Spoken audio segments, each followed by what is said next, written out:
Our new border plan, backed by an investment of $1.3 billion, detecting and addressing fentanyl, conversation with Tom Homan, the incoming Border Czar. We will propose to the American partners the creation of a new North American Joint Strike Force.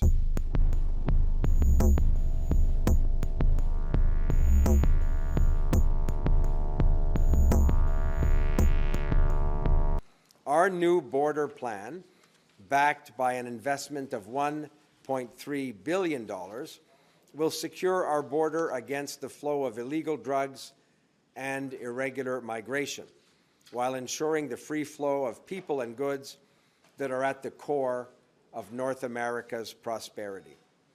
It's composed of 5 pillars: detecting and addressing fentanyl and its precursors, significant new tools for law enforcement, improving operational coordination, improving information sharing, and minimizing border volumes to the United States.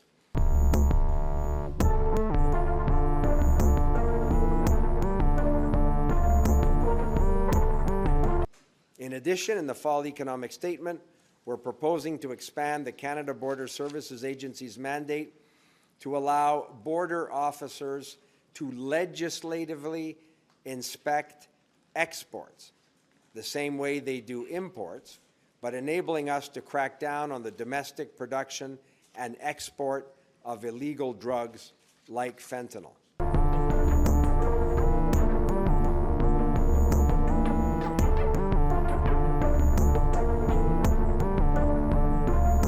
Commissioner and the president of CBSA talked to me about ongoing daily interactions with their American law enforcement partners. That operational cooperation is incredibly important, and we're always looking at ways to deepen that collaboration. That was the essence of my preliminary conversation with Tom Homan, the incoming Border Czar in the Trump administration. We discussed the importance of strengthening and deepening that operational collaboration. It's good for the taxpayers in the 2 countries, but it's also good for the public security of both countries as well.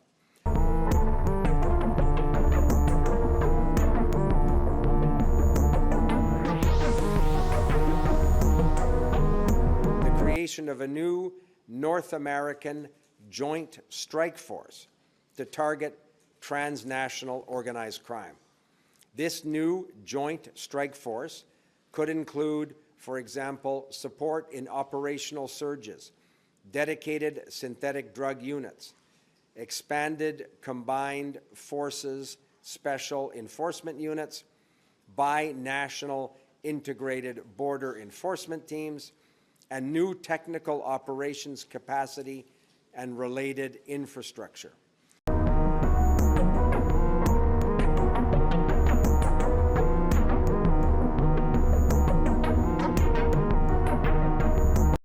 Melanie and I had a preliminary conversation with the incoming Border Czar Tom Homan. It was, we think, encouraging. I went through with Mr. Homan the information that we're sharing with you today, talked about particularly issues like the Joint Strike Force and how our national federal police, the RCMP, will work with American enforcement agencies with which he's very familiar. I'm encouraged by that conversation and by conversations I've had with the incoming Secretary of Commerce, Howard Lutnick.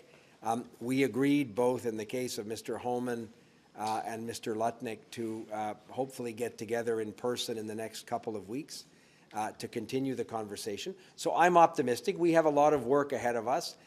It's important that I think people understand that, and I said this to our American counterparts, the fight against fentanyl is very much a fight that Canadians want to have because of its impact in Canada. So we have a partnership with the Americans on these issues that's been around for decades, deepening, strengthening, being more visible in the posture at the border is something that we're happy to do with our American partners. but it's very important for Canadians that we do this work. And I'm confident that as we continue to work with our American partners, they'll see that our resolve is absolute, that we share completely their concerns around the integrity of the border, as Mark spoke about the integrity of the visa process and the fight against organized crime and synthetic drugs. So there's no daylight in terms of the objectives we share with the incoming administration, but I'm confident that the work we have to do over the coming weeks will be in the best interest of Canadians.